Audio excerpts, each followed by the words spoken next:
Welcome to another episode of ETF 360. I'm Tom Lydon with ETF Trends, and along with Dave Nadig, our Director of Research, we've got a special guest, Hamilton Reiner, who's Portfolio Manager and Head of U.S. Equity Derivatives at JP Morgan Asset Management. Well, you guys have a lot to be excited about. The JP Morgan Equity Premium Income ETF, JEPI, has been on fire. Crazy, $1.7 billion you've attracted in a year. Congratulations. The big question, though, is are advisors buying this for an equity allocation or because it's got that real attractive 8% yield? So when I think about the strategy, the reason people are buying the strategy is because it solves for an outcome. Income is the outcome. It's never been harder to be an advisor than it is today. Asset allocation is really hard. Fixed income really isn't so much income. Equities have had a great run, and now advisors are trying to figure out how to actually create outcomes. And a strategy like this solves for an outcome, where income is the outcome. So, one of the things that you do is you look both for high yielding companies, but you also do an options overlay. And, obviously covered call writing isn't a brand new idea. What are you doing that's a little unique here?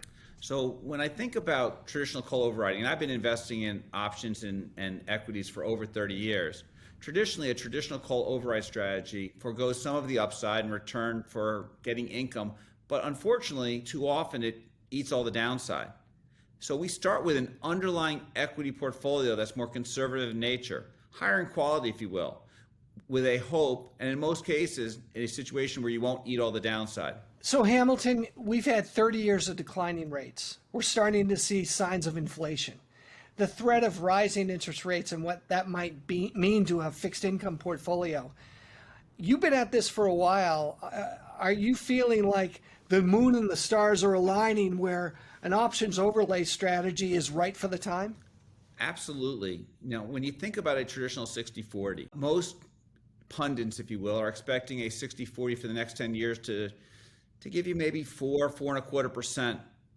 And after having nearly 10% over the last 10 years, people aren't ready for that.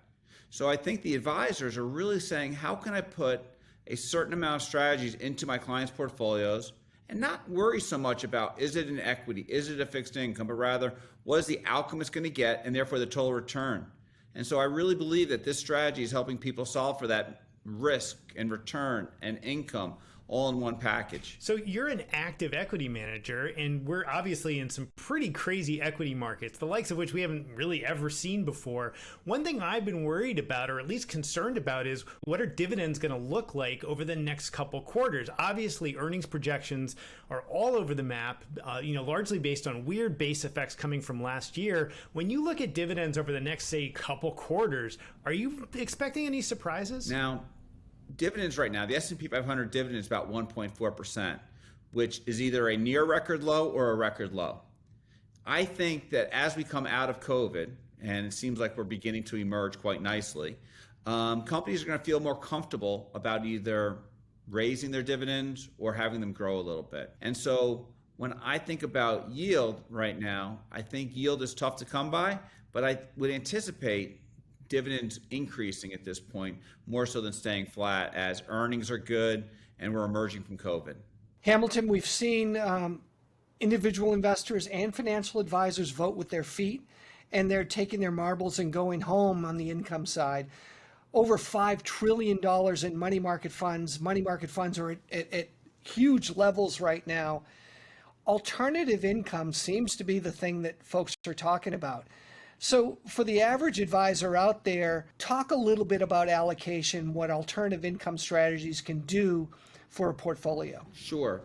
So alternative income strategies is a couple of important things. Number one, they shouldn't be using leverage. Leverage never ends well. Number two, it should be some type of repeatable process when you think about investing, something that you can actually identify that's repeatable and measurable. When I think about alternative income, there is no free lunch. You have to make a trade-off. And in the case of a call overriding strategy, you're making that conscious decision to say, I'm willing to potentially forego some of the upside in the market in order to generate some income. It's a trade-off. But by doing that, you're actually solving for a problem in which many, if not all, advisors have. Where can you find income in a bona fide portfolio? And when I think about alternative income, since it starts, or at least in my strategy, starts at a significant premium to traditional fixed income, you only need a little bit to actually truly move the needle. And we're seeing people use my strategy as a cornerstone piece of an income portfolio. Because with a goal of 7 to 9% distributable income, a modest allocation of 10 to 20% means you're starting pretty far down the fairway, if you will. Well, Hamilton, it looks like you're having a lot of fun. Congratulations on all your success. What do you do for an encore? Maybe a Broadway show? The revolution. I love what I do. I'm blessed as far as really enjoying what I do, and I love my strategies just behind my 3 children. Congratulations. Hope to have you back again soon.